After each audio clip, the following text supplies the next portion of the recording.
So I'm joined by Peej and Ryan from the Punk Rock Factory. We're here in Brixton, just a little bit before their show. How are you guys doing? You all right? Very good, man. Very good. excited. Yeah. This venue's sick. Yeah. I'd never seen it before. No, never Really heard of cool. it before. Yeah, really cool. It's one of these smaller ones that everyone forgets. They always think Brixton Academy, and I'm glad it's no longer resting in peace. Let's be honest. Yeah, 'Cause, Absolutely. Now, I did actually chat to Cobb last year in 2023, and I think yourself and Benj a few years back. You just don't remember me. I'm hurt. I'm trying. I'm gonna dig out the pictures. And it's, you guys kind of haven't really stopped since everything. What's your story? How do you keep the energy going with what you do? Vodka and juice. Vodka and juice, and the fact that we're 40 and this could probably end tomorrow, so let's cram it all we in just while don't we take it can. for granted. Yeah. Yeah. Just keep going and make it last as long as we can. We Like. came in late in the game, didn't we, in our age, so we thought let's experience all we can while we can. Yeah. I think you're one of the few bands that actually managed to make COVID work for you, because you started off as very much this YouTube phenomenon almost. Yeah. So when all other bands were crashing and burning, you saw an opportunity and seized it. So I'm impressed by That's that. exactly what we did. It was very innocent though, because it's like bands have to get money to record an album, and then to recuperate that cost they have to go on tour, but they couldn't because of COVID, so nothing was being released. And with us, we never expected to gig or play live, so it was like, well, let's just release this album that everyone wants to hear, because the comments were blowing up when they on their Just Coming to Be King video, and the album went mental. It did. I mean, we were lucky enough to be able to just do stuff from home and make these videos, and people were just glued to their phones during COVID, weren't they? So it just worked so perfectly, to be honest. It's wild. So you guys have been dropping singles like Men Possessed, essentially. And this has been throughout the last 2 years. You've got 2 albums in that time. I think 2 in the same year almost. We did do 2. Is there a favourite song that you've actually produced or created that you for yourselves? Or favourite song you've covered? I mean, some of the ones on the new album are pretty special, aren't they? Yeah. Like, we've worked with because usually we produce and engineer everything ourselves with our albums, but we actually worked with a producer called Phil Gornell this time, who's done Bring Me the Horizon, All Time Low, Busted. Yeah. And he's added so much in the terms of production to these songs that they just ended up being insane. We had it all demoed out, ready to go, thought it was, a solid album. And when we went, they tore the whole thing apart and put wild, he's like a mad scientist, just put these wild things in. It's like, that's not going to work. And then you listen back, like, oh, that's amazing. Yeah. So it was like, he was like a 5th member for a couple of weeks, wasn't he? We got things like Gangsta's Paradise and Teardrop by Massive Attack on there and stuff. And for me, I think this is our best work. Yeah, I do. Definitely. It's a definite turning point for you was This Is the Thanks I Get, wasn't it? Yeah. That's when you kind of explored not just vocal harmonies, but like, let's just do silly voices, let's do this. But it's just a shame the film didn't pop because the song kind of... Friend Like Me is another favourite though. Yeah. From Aladdin, which we put out this year. We play that live now as well, and it's so fun. It's just stupid voices and... Yeah, it's good. And it's tilt and... Full of energy. Yeah. So I can't remember what the name of the song is off the top of my head now. It's the one from Mulan, which I absolutely love. Oh, Make a Man. That was it. Yeah. I don't know what it is. There's just something about that one that makes me chuckle constantly. That is a good one. Yeah. We haven't played that for a long time, have we? We played that on our first tour, and it was cool. I'm dropping it in there. just for me, guys. Now, one of the things I wanted to ask is, fans consume music so differently from... when me and you were sort of kids getting the albums and stuff. It's all digital and everything like that now.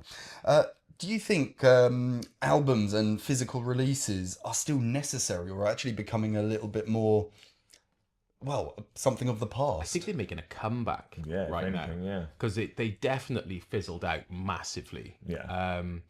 But with the whole resurgence of sort of retro stuff and 90s making a massive comeback now, which is kind of why we went down the 90s route with the new album, people are buying CDs again. Maybe even more so than vinyl now, because vinyl had its comeback. CDs are starting to do the same. Ever go to a restaurant and the menu is so big that you just don't want anything? I think that's what happened with the digital market. You could get access to any song in the world, and people just like, I'm not really appreciating it. So now they're going back to the pphysical media to have something to hold. And get connected to that album emotionally. Even my 12-year-old daughter now is just getting into alternative music and stuff. She's turning around saying she wants an Avril Lavigne CD or a Korn CD or something. Did she want a ghetto blaster as well? Yeah. She wants like an old school like CD player, boombox, like and stuff. It's like that's fucking cool. Amazing. Now you just mentioned Korn, so I have to ask, what did you think of the download lineup? Now it's been announced. like Will you it. actually be there? I know you can't tell me if you're going to be another band to be announced, but would you be there? I mean, we'd love to be. I'm probably going to be there as a punter. Excellent. One of my best mates just bought a ticket, campervan ticket, so I'll more than likely be there.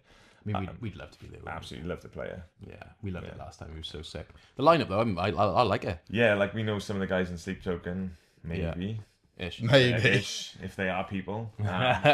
So yeah, we're super chuffed for those boys. Yeah, it's huge, man.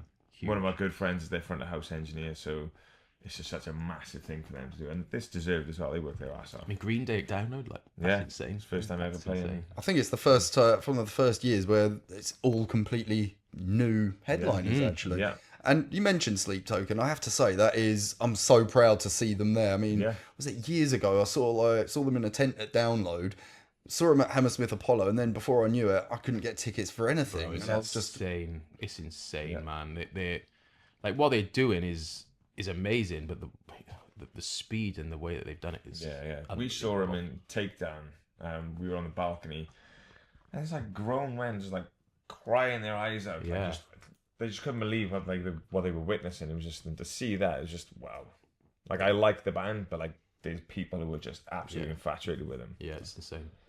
But anyway, we've gone off on a tangent. This is about you guys. Forget Sleep Token. I mean, like, unless they want to give me an interview, nudge, nudge, wink, wink. Because I know they don't do much press to people like me. But it will take away the mystery, and I think I'll just be devastated. But again, this is about you guys. I think you've already mentioned your favourite song off the new album. What's it called? All Hands on Deck. That's it. So I think you've already mentioned that. But what made you go with the 90s sort of pop song approach this time? We've talked about it for a while, haven't we? Yeah. Like we've talked about the decades album themes and stuff, and the 90s is just back, innit? Yeah, like baggy jeans and yeah, it's just us. You know, we did Master of the Universe, which is our childhood on TV, and then done the Disney stuff. But then like the 90s is like, you know, we're trying to pick songs, and it's like, well, that was a banger. It's like, well, let's just do 90s. That's when we grew up. That's when we were in the discos trying to, you know, crack on with girls. And, like let's go back to there. Yeah, it's our childhood, isn't it? Yeah. But then, like I said, there was sort of resurgence of 90s pop culture now as well. It's wild. Yeah. So it just seems like a good time. Cool. Now, you are known mainly for your covers, but would you ever consider doing any of your, original songs or something like that? Not now. It was early. It was talked about early on, but PRF has kind of just become this unit and does what it does, you know. Yeah. Not to say that we would never release original music, but I think if we did, it would be under a different name potentially, or maybe anonymously, like Sleep Token. Maybe. Do you know what I mean? Yeah. It opens up a door that can't be closed as well. It Yeah. can either really work for us and send us to the next level, or people just be like, oh, you know what? They're quite shit. They can't write their own stuff. They're just a covers band. They'll put us down a few rungs then. So I think just don't fix what's not broken. Yeah. Do you know what? I've heard people say that, and I was like, but how can you not enjoy a good covers band, and especially punk rock covers? You can't really make them sound bad. Like, do you know what I mean? I mean, like it's mad. It is covers, isn't it? But like we rewrite everything. Yeah. We go in deep on them. Yeah, and that's what we like to think sort of sets us apart from any other cover band. You know, like we make the songs our own as opposed to just playing them. As you listen to a lot of bands, and it's like, and if it's what they want to do, that's absolutely cool. But then when they do covers, it's just hit the distortion pedal, play the chords, sing over the top, and like we try and arrange and put bits in and pick out like the little intricacies in the songs that you might not necessarily hear.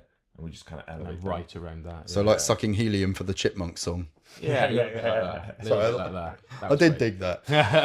Now, obviously, as I said, you've done like lots of covers. You've done Disney TV shows. You've done the 90s now. Is there a genre or a period in time that you would consider doing, or that sort of piqued your interest that you'd be interested in tackling?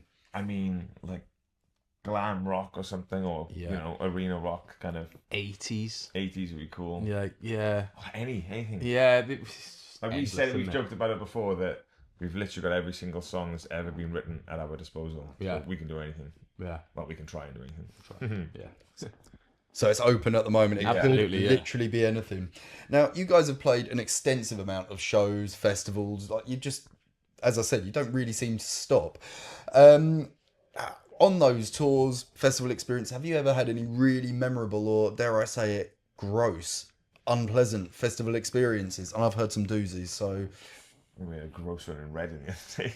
Okay, this is it. This is piquing my interest. Oh yeah, that was disgusting. Turn up to the dressing room, full to the top, blocked. So right, I give it a flush. That didn't work, and then next thing you know, the house guy had to go in with a black bag on his arm and sort that out. Yeah, but that's just a recent one. Yeah, that was a recent one. I mean, the most memorable one, one of the most memorable ones, we played Czech or Prague. Oh yeah, Czech Republic. Rock for People Festival, yeah. So we know the guitar tech that was working for Papa Roach at the time. So we messaged him and said, "Oh, you know, can we get side stage?" Papa Roach were playing as well. Yeah, Papa Roach were playing. So I said, "Yeah, sure, come along."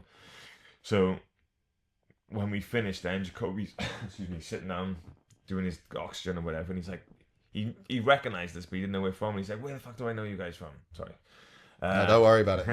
He said, "Where do I know you guys from?" We're on TikTok, we do covers and that. He said, "We've actually done, we're playing today. We've actually done Last Resort."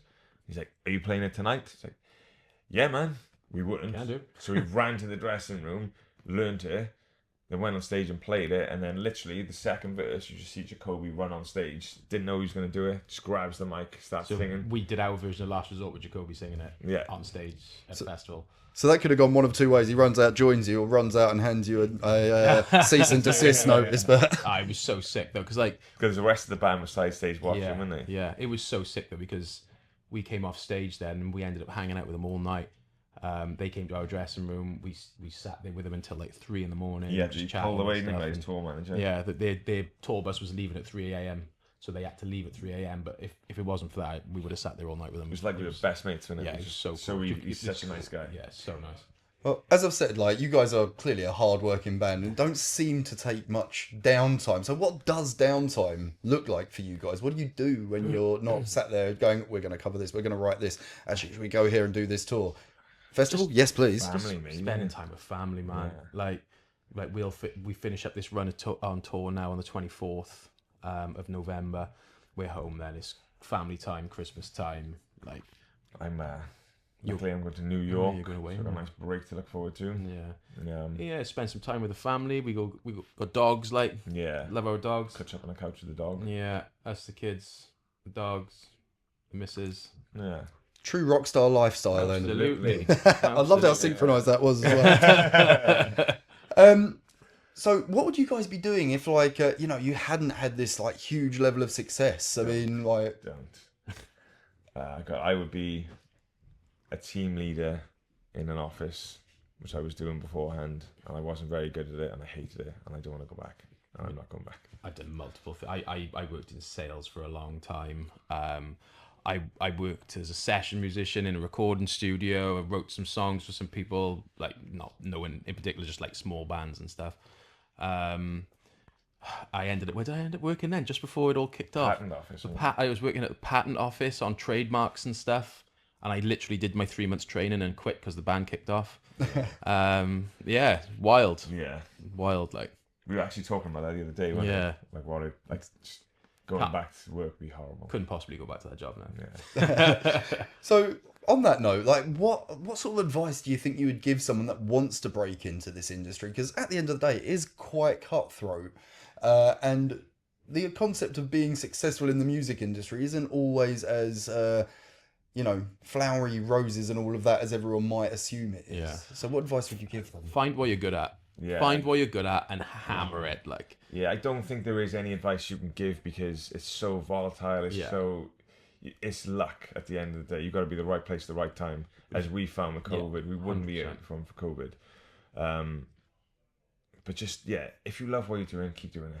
Yeah, it sounds corny, but just keep pushing it. Like, just keep going because, like, even now, we are still constantly hammering everything. Socials constantly and comments and, like, just don't give up on it. Just keep pushing. Put everything you got into it. Like, I made the mistake growing up of like wanting to be on the piss and stuff instead of buying decent gear and actually being a part of someone in a band. Just put all your money into it. Put everything you got into it. Learn your instrument. Yeah. And you'll get picked up even if your band is shit, but you're a slamming guitarist or a slamming singer. Someone's going to pick you up. Yeah. And you just grow. 100%. Right. Well, I've got one thing left on my notes. I had to sit down. I couldn't do it. That's all right. I don't I blame didn't you. know. I don't blame you. Yes, we're at the end now. Too late for that. I've got one thing left on my notes, which is try to end on a joke. And I was racking my brain on the way here, and the one that stuck in my mind, more of a question, really. Is butt cheeks one word? Or should you spread them apart? Oh. Depends what you're doing with them. Have you got a joke to share at all? It's on the spot, I know, because I've been in the car just trying to think of one the whole time. I saw one this morning. I can't think of it. Bastards. I wish Jay Smith was here. Yeah. Our merch guy is dad joke central, and it's He fantastic. does Shit Joke Wednesday every Wednesday without fail. Yeah. I wish I had But one. no, we don't have No. It's all right. To be Sorry. fair, I always try and tell a joke at the end of all my interviews, but I've kind of like exhausted myself with them all now. The butt cheeks. Yeah, I think I've told that one maybe twice now. So No, that's all right. I mean, Yeah. it's two cheeks. It's fine. that's true. Well, guys, I want to thank you so much for chatting to us today. It's been a pleasure. Awesome, bro. Good luck with the Thank show, you, man. and I'm so stoked. I'm actually going to see you guys Cool. play this. We'll let you in this time. Amazing.